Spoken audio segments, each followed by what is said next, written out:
Assalamualaikum warahmatullahi wabarakatuh. Perkenalkan, nama saya Rimo Hanyan dari kelas 3B PBSI Virtual. Video ini saya buat untuk memenuhi tugas mata kuliah Strategi Pembelajaran Bahasa Indonesia. Berikut adalah video praktik merealisasikan metode pembelajaran mandiri. Di sini saya akan menjelaskan tentang metode pembelajaran mandiri. Apa sih yang dimaksud dengan metode pembelajaran mandiri? Belajar mandiri berarti belajar secara berinisiatif dengan ataupun tanpa bantuan orang lain dalam belajar. Sebagai mahasiswa yang mandiri, Anda tidak harus mengetahui semua hal. Anda juga tidak diharapkan menjadi mahasiswa jenis yang tidak membutuhkan bantuan orang lain. Salah satu prinsip belajar mandiri adalah Anda mampu mengetahui kapan Anda membutuhkan bantuan ataupun dukungan dari pihak lain. Para murid yang saya banggakan, pada pertemuan kali ini saya akan menjelaskan tentang materi teks prosedur. Teks prosedur merupakan teks yang mengajarkan pembaca mengenai cara memakai alat, membuat suatu hal atau melakukan sebuah pekerjaan. Dalam kehidupan sehari-hari, penggunaan teks prosedur berperan dalam memberi instruksi yang jelas dan sistematis. Selanjutnya, secara umum struktur teks prosedur terdiri atas 5 bagian, yakni yang pertama judul, yang kedua tujuan, yang ketiga alat dan bahan-bahan, yang keempat langkah-langkah, dan yang kelima terakhir adalah penutup. Biasanya teks prosedur ada pada buku petunjuk sebuah produk atau dalam kemasan produk tentang yang menjelaskan tata cara menggunakan produk tersebut ataupun tata cara penyajian sebuah makanan. Agar lebih mudah dalam memahami apa itu teks prosedur, berikut ini pengertian, ciri-ciri hingga cara membuat teks prosedur. Dalam menulis teks prosedur terdapat beberapa hal yang perlu diperhatikan agar tulisan tersebut dapat dikatakan sebagai teks prosedur. Berikut adalah ciri-ciri teks prosedur. Yang pertama, menggunakan kalimat imperatif atau perintah. Yang kedua, terdapat panduan yang harus dilakukan.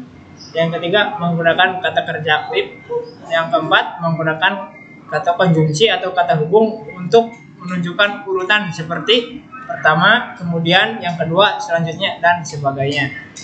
Yang kelima, terdapat aturan dalam hal bahan atau kegiatan. Yang keenam, menggunakan kata keterangan untuk menyatakan rincian waktu, tempat, dan cara.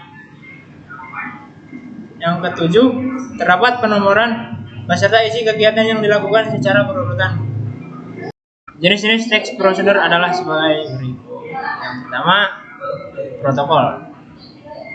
Jenis teks prosedur ini langkah-langkahnya tidak terlalu rumit dan mudah dipahami. Yang kedua, teks prosedur sederhana. Jenis teks prosedur ini berisi langkah-langkah yang dapat dikerjakan dengan 2-3 langkah saja. Yang ketiga, teks prosedur kompleks. Jenis teks prosedur kompleks ini terdiri dari banyak langkah, di mana langkah-langkahnya pun berjenjang dan terdapat sub langkah di setiap langkahnya. Jadi, jenis-jenis teks prosedur ini ada 3. Saya ulangi, yang pertama protokol, yang kedua teks prosedur sederhana, yang ketiga teks prosedur kompleks.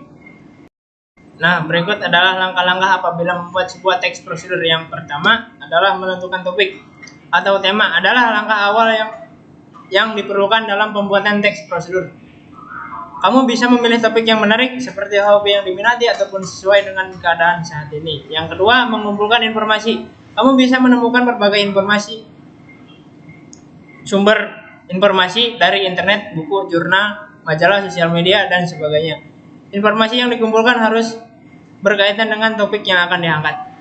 Yang ketiga, membuat kerangka. Membuat kerangka berarti kamu menuliskan garis besar langkah-langkah yang akan dilakukan pada topik yang akan diangkat. Yang terakhir, yang keempat, menyusun teks prosedur. Setelah membuat kerangka, kamu bisa memulai menyusun semuanya secara berurut sesuai dengan struktur teks prosedur. Sekian materi dari saya yang bisa saya sampaikan pada pertemuan kali ini. Kurang lebihnya mohon dimaafkan. Akhirul kalam, wassalamualaikum warahmatullahi wabarakatuh.